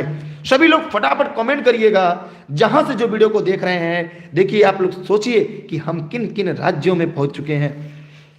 अपने अपने राज्यों की विशेषता, जिलों की विशेषता बताते रहिएगा। सभी लोग फटाफट कमेंट करिएगा। अलका जी ने कहा कि हमारा जिला आपका फैन है। आप सभी का धन्यवाद। आपके जिले के सभी साथियों को मेरा सादर प्रणाम। देखिए, यहां पर इस प्रश्न का जो सही विकल्प होगा वो होगा अधिक बल की। ध्यान से देखने का प्रयास करिएगा। जैसे जब हमें क्रिकेट की गेंद हमारे पास है, पीछे की तरफ हम हाथ को घिसते हैं। जब पीछे की तरफ घिसते हैं तो वहां पे अधिक बल की जरूरत पड़ती है। तो ध्यान दीजिएगा, उच्च द्रव्यमान वाले टेनिस बॉल या क्रिकेट गेंद को समान वेग से फेंका जाए तो क्रिकेट गेंद को रोकने के लिए हमें क्या होगा? अधिक बल की जरूरत पड़ती है, क्योंकि अधिक द्रव्यमान वाली गतिशील वस्तु को रोकने के लिए निम्न द्रव्यमान वाली गतिशील वस्तु की अपेक्षा अधिक बल की आवश्यकता पड़ती है। इसलिए इस प्रश्न का जो सही विकल्प होगा मेरे प्यारे शिक्षक साथियों, वो ए इसका राइट आंसर होगा। ए इस प्रश्न का सही जवाब होगा। हम आगे बढ़ रहे हैं अगले प्रश्न की तरफ। धन्य हो। ये जौनपुर जनपद की क्लास प्रदेश के अन्य जनपदों तक जा रही है, कोई दिल्ली से, कोई हरियाणा से, कि जौनपुर से, अलग अलग लोगों से देख रहे हैं। चलिए, बहुत अच्छा लगा। कोई गाजियाबाद से, बलिया से। ध्यान से देखिएगा, अगला प्रश्न आपके सामने है। एक समान गति से चल रही रेलगाड़ी से एक व्यक्ति द्वारा एक गेंद गिराया जाता है। कितना इंपॉर्टेंट प्रश्न है, यह भी एनसीईआरटी में है। इस प्लेटफॉर्म पर खड़ा एक पर्यवेक्षक इसका निरीक्षण करता है, तो पर्यवेक्षक द्वारा निरीक्षित पथ क्या होगी? सभी साथी फटाफट कमेंट करके बताइए। सीतापुर, इटावा, गोंडा, मेठी, चंदौली, अंबेडकर नगर, सिद्धार्थ नगर, मीरूद, बरेली, बलिया, वाराणसी, आजमगढ़, अंबेडकर नगर, अयोध्या। बहुत ही अच्छा लगा, आप लोग इन जनपदों से पढ़ रहे हैं। चित्रकूट, हरदोई, लखनऊ, बाराबंकी, औराई, एटा, अयोध्या, बहुत, मऊ। चलिए, वीडियो को जवाब देते रहेगी। बलिया, गोंडा, बहुत अच्छा लगा। उन्नाव, शामपुर, गोरखपुर, सीतापुर, कासगंज, गोरखपुर, नोएडा, पौली, कानपुर देहात, कुशीनगर, सुल्तानपुर, बुलंदशहर, मऊ, हरदोई, बहराइच, बरेली। ब्रजेश सर, बहुत बहुत धन्यवाद आपका। सीतापुर, गोंडा, बस्ती, अच्छा, मुंबई, मऊ, गोरखपुर, उन्नाव, प्रयागराज, मऊ, सीतापुर, जौनपुर, मीरूद, जौनपुर की, अच्छा, इमरती, अमित जी, गाजीपुर, इटा। चलिए, अभी पढ़ लेते हैं, फिर पीलीभीत। यहाँ पे इस प्रश्न का जो सही जवाब होगा क्या हो, कौन सी आकृति होगी यहाँ पर? यहाँ पर होगी परवलय। जी हाँ मेरे प्यारे शिक्षक साथियों, बहुत ही अच्छा लगा आप लोग के साथ। एक समान गति से चल रही रेलगाड़ी से एक व्यक्ति द्वारा क्या करते हैं, एक गेंद गिराया गया। इसे प्लेटफॉर्म पर खड़ा पर्यवेक्षक इसका निरीक्षण करता है, तो परवलयकार पथ होगा। जब एक वस्तु दूसरी गतिशील वस्तु से अलग होती है तो उसमें गतिशील वस्तु की गति में उसमें जुड़ जाती है। अतः यहाँ गेंद भी गतिशील ट्रेन से गति को प्राप्त करेगी और साथ ही ट्रेन से गिरती हुई गेंद पर निम्नगामी बल भी गुरुत्व के कारण आरोपित होगा। इसलिए क्षैतिज तथा निम्नगामी दोनों वेग के कारण गेंद की गति क्या होगी? परवलाकार होगी। गेंद की गति कैसी होगी? परवलाकार होगी। इसलिए मेरे प्यारे शिक्षक साथियों, इस प्रश्न का उत्तर सी इसका राइट आंसर होगा। आजमगढ़, जौनपुर, फिरोजाबाद, चंदौली, अलीगढ़। मुझे लग रहा है 75 जनपदों से आप लोग हैं। बहुत अच्छा लगा। मीरूद, बलरामपुर, सुल्तानपुर, जहाजपुर। चलिए हम आगे बढ़ रहे हैं अगले प्रश्न की तरफ। अगला प्रश्न आपके पुनः सामने है। न्यूटन की गति के पहले नियम की परिभाषा क्या थी? सभी लोग फटाफट कमेंट करके बताइएगा। जी नहीं, इरफान जी मेरे चरण स्पर्श मत करिए। मैं आपके भाई के समान हूँ, आपके मित्र के समान हूँ, आपके माता पिता का मैं भी एक पुत्र के समान हूँ। इसलिए मैं आपसे निवेदन करता हूँ, हमारे चरण स्पर्श ना करें। हम आप सभी हाथ मिलाएंगे, गले मिलेंगे, क्योंकि आप भी इस बेशिक्षक परिवार का हिस्सा बनने जा रहे हैं, अपने माता पिता के सपनों को साकार करने जा रहे हैं। इसलिए चरण स्पर्श ना करिएगा, मुझे शर्मिंदा ना करिएगा। बहुत लोग कमेंट करके बताइए न्यूटन की जो गति है, इसे मेरे आप सभी अध्यापक, अध्यापिका, शिक्षक साथी हैं, इस देश के पावनहार बनने जा रहे हैं, इस देश की शिक्षा व्यवस्था का कड़ी बनने जा रहे हैं आप, बेसिक शिक्षा की आधारशिला बनने जा रहे हैं आप। इसलिए आप लोग से निवेदन है, आप लोग हमारे साथी मित्र हैं, साथी शिक्षक हैं, और इस देश के जल्द ही आप लोग भावी शिक्षक जो है देश की सेवा में अपना बेहतर देंगे। न्यूटन गति के पहले नियम की जो परिभाषा होती है क्या होती है? उसे हम जड़त्व का नियम कहते हैं। कौन सा नियम कहते हैं? जड़त्व का नियम कहते हैं। न्यूटन के गति के पहले नियम को हम जड़त्व का नियम कहते हैं। न्यूटन ने कहा था वस्तु सदैव विरामावस्था अथवा गति की अवस्था में रहना चाहती है जब तक कि उस पर कोई बाहरी बल न लगाया जाए, इसलिए इसे जड़त्व का नियम कहा गया। इस प्रश्न का ध्यान से देखिएगा, ठीक है। इस प्रश्न का उत्तर क्या होगा? डी इसका राइट आंसर होगा। डी इस प्रश्न का सही जवाब होगा। हम आगे बढ़ रहे हैं अगले प्रश्न की तरफ। चलिए आगे बढ़ रहे हैं अगले प्रश्न की तरफ। बहुत अच्छा लग रहा है, आप लोग अपना बेस्ट देते रहिएगा। अगला प्रश्न पुनः आपके सामने आपके बोर्ड पर दिख रहा है। दूध से मलाई का बिलभाव विच्छेदन अथवा अलगाव का क्या कारण होता है? सभी लोग फटाफट कमेंट करके बताइए। सभी क्लास के लिए आप सभी लोग टेलीग्राम ज्वाइन करिएगा। इस वीडियो के लिंक में आपको दिख रहा होगा टेलीग्राम, या दुर्गेश सर सर्च करके टेलीग्राम ज्वाइन कर लीजिएगा। सभी क्लास वीडियो फ्री मिलते रहेगी। इसकी पीडीएफ भी 24 घंटे के बाद आपको उपलब्ध हो जाएगी। सभी 9:30 बजे प्रतिदिन 5 दिन आपकी क्लास चलती है। 2 दिन करंट की क्लास चलती है, सैटरडे और संडे को। तो करंट के लिए भी आप लोग जुड़े रहिएगा। दूध से मलाई का अलगाव जो होता है किस कारण से होता है, सभी साथी कमेंट करके बताएं। ऊपर हम लोगों ने इसको पढ़ा था, इसलिए यहाँ पे गलती मत करिएगा मेरे प्यारे शिक्षक साथियों। अपकेंद्री बल के कारण होता है, रट लीजिए, क्योंकि अपकेंद्री बल आभासी काल्पनिक होता है, ये छायावादी बल है जो वृत्त के केंद्र की बाहर की ओर लगता है। यही कारण है जब दूध को मथा जाता है तो मलाई अलग हो जाती है। इसलिए इस प्रश्न का उत्तर है, ठीक है, ध्यान दीजिए, प्रश्न क्या होगा, 20 का सही जवाब होगा, 20 का राइट आंसर होगा। पीडीएफ के लिए टेलीग्राम ज्वाइन कर रहिएगा, 24 घंटे के बाद इसकी पीडीएफ आपको मिल जाएगी टेलीग्राम पे। चाहे उसको हार्ड कॉपी रखिए, सॉफ्ट कॉपी रखिए, प्रिंट कटाइए। आदित्य जी बहुत बहुत धन्यवाद, आप जौनपुर से हैं, पास रखे रहिए। हम आगे बढ़ रहे हैं अगले प्रश्न की तरफ। अगला है, जब दूध को मथा जाता है। अगला है, जब किसी वस्तु को द्रव्य में डाला जाता है तो उसके ऊपर कौन सा बल कार्य करता है। सभी साथी फटाफट कमेंट करिएगा, जो लोग लाइव देख रहे हैं सभी लोग फटाफट कमेंट करें। देखिए, ऑनलाइन क्लास या नोट संबंधित किसी भी जानकारी के लिए आप इस नंबर पर व्हाट्सएप कर सकते हैं। ये क्लास जौनपुर जनपद के सिराज हिंद से पूरी तरह से निःशुल्क आपके लिए संचालित की जाती है। प्रतिदिन रात 9:30 बजे। इसके अलावा बहुत सारी क्लासेज आपकी डेली चलती हैं, मेरी भी चलती हैं, जुड़े रहिएगा, निःशुल्क। ठीक है, ध्यान से देखिएगा, जब किसी वस्तु को द्रव्य में डाला जाता है तो उसके ऊपर कौन सा बल कार्य करता है, कमेंट करके बताइएगा। जैसे यहां पर ये हमारा ये कोई बर्तन हो गया, मान लीजिए हमारा ये बीकर है, इस बीकर में क्या है, पानी रखी गई है, ठीक है। इसमें क्या करते हैं हम लोग, एक वस्तु डालते हैं, क्या करते हैं, एक वस्तु डालते हैं, ये भार है, ये भार को हम लोग डालते हैं, ठीक है। यहाँ पे क्या करते हैं, एक भार हम लोग डालते हैं। अब क्या होगा, ऊपर एक बल काम करता है, कौन सा बल, इसको दबाव डालने का एक बल काम करेगा। कैसे, जब किसी वस्तु को द्रव्य में डाला या डुबोया जाता है तो उस वस्तु पर दो बल एक साथ कार्य करते हैं। वस्तु का भार उसे क्या करता है, नीचे दिशा में ले जाता है, द्रव का भार उसे ऊपर दिशा की तरफ आरोपित करता है। यहाँ पे दो बल काम करते हैं, एक इसे ऊपर की तरफ ढकेलता है, एक इसे नीचे की तरफ ढकेलता है। प्रेशर लगा के नीचे डालना पड़ता है। ध्यान से देखिएगा, इसमें क्या होगा, एक ऊपरगामी बल लगता है, ऊपर की ओर लगता है। दूसरा यहाँ पर एक भार भी काम करता है इसका, जो नीचे की तरफ ले जाता है। इसलिए इस प्रश्न का उत्तर ए और बी दोनों सही होगा। दो बल एक साथ काम करते हैं, एक जल में अंदर जाने से रोकता है, एक उसे जल में दाने को रोकता है। इसलिए इस प्रश्न का सही विकल्प जो होगा वो डी का राइट आंसर होगा। डी इस प्रश्न का सही जवाब होगा। क्या सबको समझ में आ गया, जितने लोग इस वीडियो को लाइव देख रहे थे? देखिए, किसी वस्तु को द्रव्य में डाले तो उसके ऊपर कौन सा बल कार्य, देखिए यहाँ पे ए भी होगा, लेकिन दोनों बल यहाँ पे काम करेगा। वस्तु के ऊपर दो बल काम करता है। जैसे इसके अंदर अगर हम कुछ भी डालें, ध्यान से देखिएगा, मेरी बात को सोचने का प्रयास करिएगा कि जब भी यहां पे डालेंगे, जैसे आप कोई गिलास डालते हो, दो बल काम करेंगे, नीचे से ऊपर से, ठीक है। हम आगे बढ़ रहे हैं अगले प्रश्न की तरफ। समझ में आ गया सबको ना, दो बल काम करेंगे, एक नीचे से ऊपर से। अगला प्रश्न आपके बीच है, आज की टॉपिक खत्म करना है क्योंकि हमारा उद्देश्य होता है कि आपका सिलेबस समय से कंप्लीट करना। यहां पर देखिए, कौन सा क्षणिक या आंशिक अथवा अल्पकालीन बल है। एकदम इंपॉर्टेंट, एकदम यूनिक प्रश्न है। सभी लोग कमेंट करके जवाब दीजिएगा, सभी साथी, सभी लोग फटाफट जवाब दीजिएगा। हमारे बीच टेक्निकल सौरभ जी लाइव हैं, वो सभी के इस प्रश्नों का जवाब देते रहेंगे और इन्हीं की वजह से क्लास चल पाती है। सौरभ जी आपका बहुत बहुत धन्यवाद। आप देख रहे होंगे एक ग्रीन कलर से, ब्लू कलर से कमेंट आपके बीच आ रहा है, उन्हीं की वजह से सारी क्लासेज ये भी दुर्गे से उपलब्ध हो पाती हैं। वास्तव में चैनल उन्हीं का है, हम तो निःशुल्क आकर पढ़ाते हैं और एज ए गेस्ट फैकल्टी के रूप में। कमेंट करिए, कौन सा क्षणिक, आंशिक अथवा अल्पकालीन बल है, जल्दी जल्दी कमेंट करके बताइएगा। यह होगा घर्षण बल। कौन सा बल, घर्षण बल होता है।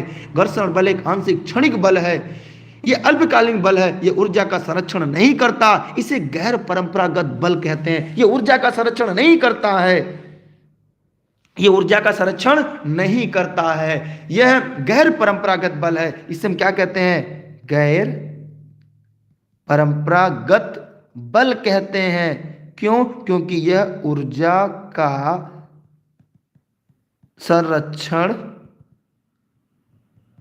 नहीं करता, इसलिए इसे गैर परंपरागत बल कहते हैं, इसे घर्षण बल कहते हैं। इसलिए इस प्रश्न का सही जवाब जो है वो क्या होगा, 20 का राइट आंसर होगा, 20 का सही जवाब होगा। हम आगे बढ़ रहे हैं अगले प्रश्न की तरफ, ठीक है।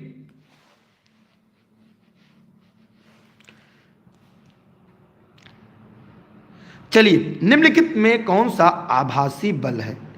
देखिए, किसी को कोई प्रश्न अगर पूछना है ना, मैंने आपको कई बार बताया, एक नंबर यहाँ पे दिया गया है, उस नंबर पर कॉल करके पूछिए।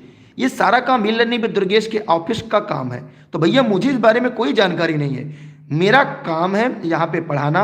टॉपिक के संबंध में यदि कोई समस्या रहती है आप पूछिए, अन्य कोई प्रश्न पूछने के लिए इस नंबर पर बात करिए। ठीक है, सारी क्लास को सेट करना, प्रश्न को टाइप कराना, सारा काम सौरभ जी का है, तो आप उनसे बात करिए ना। उन्हीं की देन ये क्लास चल पाती है एकदम टाइम टू टाइम। मुझसे ज्यादा आपकी क्लास की ध्यान अगर किसी व्यक्ति को तो सौरभ को है, उनको मैं धन्यवाद देना चाहूंगा। उन्हीं की वजह से क्लास आज यहां से यहां पहुंच रही है, आज एक साथ इतने लोग देख रहे हैं वीडियो को। जो बोलते हैं वही बात करिए, यहां पे इस प्रश्न का कोई जवाब नहीं है करके। इस प्रश्न का होगा अपकेंद्री बल। अपकेंद्री बल जो होता है ये वृत्ताकार पथ पर गतिशील वस्तु पर केंद्र से बाहर क्यों लगने वाला ये काल्पनिक बल है। इसे आभासी बल कहते हैं, इसे काल्पनिक बल भी कहते हैं, इसे काल्पनिक बल भी कहते हैं। ठीक है, इसलिए इस प्रश्न का उत्तर जो होगा वो सी होगा। किसी भी प्रश्न के लिए, देखिए बहुत सारे लोग प्रश्न पूछ रहे हैं, यहां पूछिए। यहां केवल टॉपिक के अलावा कोई प्रश्न पूछेंगे तो ब्लॉक कर दिए जाएंगे। ठीक है, यहां पे पूछना है आपको, क्लास को डिस्टर्ब मत होने दीजिए।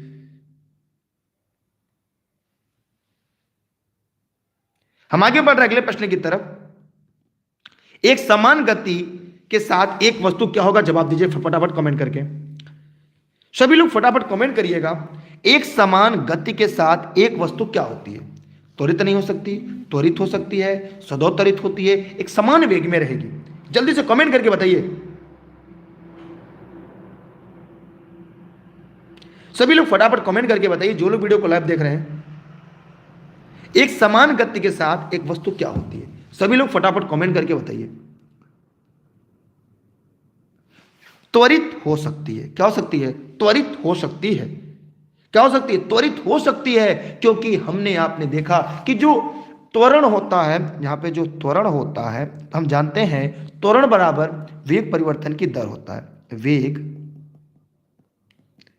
परिवर्तन की दर होता है, मतलब वस्तु की गति अचर होगी क्योंकि वेग परिवर्तन की दर पर है। इसलिए इस प्रश्न का जो विकल्प होगा वो 20 का राइट आंसर होगा। ठीक है, समझ में आया आप सभी को? चलिए हम आगे बढ़ रहे हैं अगले प्रश्न की तरफ। अगला प्रश्न आपके कारण, इस कारण यदि कोई व्यक्ति चट्टान पर प्रहार करते हुए चोटिल हो जाता है तब क्या होगा? सभी लोग अब फटाफट कमेंट जरूर करिएगा। कमेंट करके दिए गए प्रश्न को पूछिएगा। ऑनलाइन क्लास या नोट्स के संबंध में यदि आपको कोई जानकारी चाहिए तो ई लर्निंग विद दुर्गेश के ऑफिस का नंबर है। ई लर्निंग विद दुर्गेश के ऑफिस में आप कॉल या मैसेज करके जानकारी ले सकते हैं। यह क्लास पूरी तरह से निःशुल्क ई लर्निंग विद दुर्गेश पर लाइव चलती है। अन्य सभी क्लास या नोट्स के लिए आप सभी लोग टेलीग्राम जरूर ज्वाइन कर लीजिएगा, क्योंकि क्लास खत्म होने के 24 घंटे के बाद इसकी पीडीएफ आपको टेलीग्राम पर उपलब्ध करा दी जाएगी, जो दुर्गेश सर सर्च करके ई लर्निंग विद दुर्गेश पर है। ठीक है, और ये क्लास 9:30 बजे चलती है। इसके अलावा अन्य बहुत सारी क्लासेस चलती हैं। सुबह शाम के 6 बजे से लेकर रात्र के 11 बजे तक लगातार कंटिन्यू क्लास चलती रहती हैं। और इसलिए अब ये क्लास का आखिरी प्रश्न है। लगातार कुछ लोग डिस्टर्ब कर रहे हैं बिना वजह के, तो आज इसकी कल हम लोग फिर मिलते हैं 9:30 बजे। ठीक, तो आप सभी लोग से निवेदन है कल सभी लोग लाइव रहिएगा। और हम लोग तो अकॉर्डिंग टू टॉपिक, जो भी सुपर टेट का टॉपिक है, जो भी आपका सुपर का जो टॉपिक है, उस टॉपिक के आधार पर लगातार अध्ययन करेंगे, क्योंकि आप सभी को सरकारी शिक्षक बनना है। तो यहाँ पर इस प्रश्न का जो उपयुक्त विकल्प होगा वो प्रतिक्रिया होगा। ध्यान दीजिएगा, जैसे ये न्यूटन की गति का तीसरा नियम है। जैसे यहाँ पे कोई चट्टान है, इस चट्टान पर अगर हम हथौड़े से प्रहार करते हैं तो हथौड़ा पीछे की तरफ आता है, जब हम आगे की तरफ मारते हैं। ये न्यूटन की गति का तीसरा नियम है। जैसे आप लोगों को मैंने ऊपर बताया था कि जब बंदूक से गोली चलती है तो पीछे की तरफ आता है, नाव पर से कूदते हैं नाव पीछे की तरफ जाता है। ठीक है, तो वहां पर हम लोगों ने देखा यह न्यूटन का तीसरा नियम है। ये क्या है? यह न्यूटन का तीसरा नियम है। न्यूटन का तीसरा नियम है। कितने लोग को समझ में आ गया? कमेंट करके जवाब दीजिएगा। जो लोग जिस जनपद से हैं आप सभी को बहुत बहुत धन्यवाद। ईश्वर करे लोग जल्दी सरकारी शिक्षक बने, अगले शिक्षक भर्ती में आप सभी का एक पद हो, क्योंकि आप सभी अपने माता पिता, अपने परिवार की उम्मीदें हैं। जिस दिन आप सफल होकर आते हैं, आपके माता पिता का सीना गर्व से चौड़ा हो जाता है, और आपके आसपास के जो छोटे भाई बहन हैं उनको भी लोग पढ़ाते हैं, कहते हैं फलाने के बेटवा बिटिया पढ़कर आज सरकारी शिक्षक हो गई है, तो आप भी पढ़िए। इसलिए मेरा आप लोग से हाथ जोड़कर निवेदन है, वीडियो को लाइक करें या ना करें, शेयर करें या ना करें, लेकिन पूरी ईमानदारी के साथ पढ़िएगा, क्योंकि अगले शिक्षक भर्ती में आपको एक नौकरी लेनी है। क्योंकि जरा सा गलती करेंगे तो आप कहीं ना कहीं आपको मुंह की खाने की पड़ सकती है, क्योंकि इसके बाद जिंदगी दोबारा मौका नहीं देती, ये आखिरी मौका मानकर पढ़िएगा। और इस बार आपको एक सीट लेना है, उसमें जो मुझसे होगा मैं करूंगा, मैं पूरी रात पढ़ाने को तैयार हूं, बस आप मेहनत के साथ पढ़िएगा। बहुत अच्छा लगा। 10-10 लोगों को अपने साथ जोड़िए, एक दिन एक क्लास 10 सीखेंगे, क्योंकि रेस के घोड़े और रेस में अच्छे लगते हैं, खेत में नहीं, और आप रेस के घोड़े हैं। उन सभी साथियों का सहृदय धन्यवाद जिन साथियों ने पूरी मेहनत के साथ अपना बेस्ट दिया है। ठीक है, बहुत बहुत धन्यवाद सभी का। Bye bye. जी है, जितनी पीडीएफ है, जितनी क्लास है, जब तक चाहे देख सकते हैं। सारी पीडीएफ आपको मिलती रहेगी निःशुल्क टेलीग्राम पर, Facebook page, Instagram, Twitter, E learning with Durgesh. Instagram पर भी दुर्गेश सर सर्च करके मेरे साथ जुड़ सकते हैं। मेरी फेसबुक पर है दुर्गेश अशोक जायसवाल, वहां जुड़ सकते हैं। लेकिन आपके माता पिता को सपनों को पूरा करना है, अपने भारत के सपनों के विद्यालय को पूरा करना है। आप जैसे लोग इतनी रात पढ़कर अगर प्राथमिक विद्यालय में जाएंगे, उसका नाम कितना रोशन करेंगे, उस विद्यालय के लोग कितने भाग्यशाली होंगे जहां आप जैसे अध्यापक अध्यापिका जाएंगे। लेकिन उसके पहले जितनी मेहनत हो करिए, क्योंकि यह आने दिन आपके जीवन का निर्णायक है। इस दिन अगर आपने बेहतर कर दिया तो आने वाला हर एक दिन आपकी खुशियों का दिन होगा। अगर आपने थोड़ी सी लापरवाही की तो खमियाजा आपको पता होगा। बहुत बहुत धन्यवाद सभी का।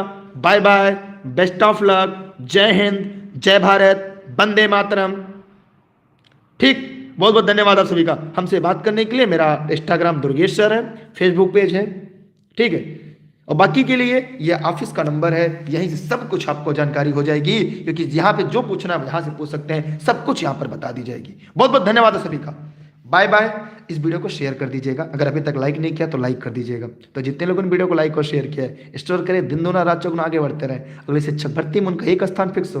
और जितने लोगों ने लाइक किया, भगवान उनकी जिंदगी को ऐसे बनाए रहे, क्योंकि ऐसे लोग बेसिक में आएंगे तो बेसिक को बर्बाद कर देंगे, क्योंकि वो दूसरों में बुराइयां खोजते हैं। लेकिन आप जैसे अच्छे लोग, बेसिक परिवार इंतजार कर रहा है ताकि बेसिक परिवार ऊंचाइयों पर जाए। गरीब माँ बाप के लोग वहां पे पढ़ते हैं बच्चे उनके, ठीक है। बहुत बहुत धन्यवाद, बेस्ट ऑफ लक, जय हिंद, जय भारत, वंदे मातरम।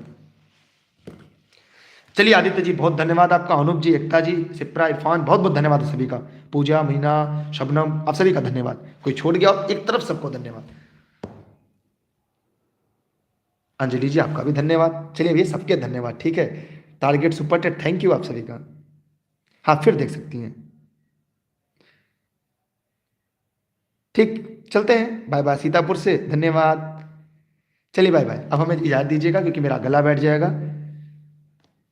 स्क्रीनशॉट कर लीजिएगा।